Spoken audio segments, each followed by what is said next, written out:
And today we're at Chapter Arts, which is an important part because a lot of the investigation that we undertook and the evidence that we received was about the arts in Wales, particularly the funding, and we've had good reports of that, but there are large sums of money available not being properly exploited. And the same can go for the funding for students. Everybody we talked to thoroughly enjoyed the experience, both in terms of the students themselves and the university from which they came. But we are concerned that the Welsh Government could do far more to exploit those opportunities and to put in place the structures to make them happen.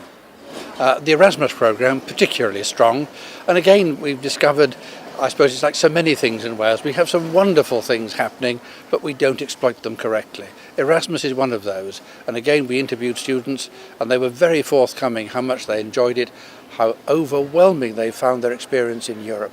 And that must be something we must aim for in the future.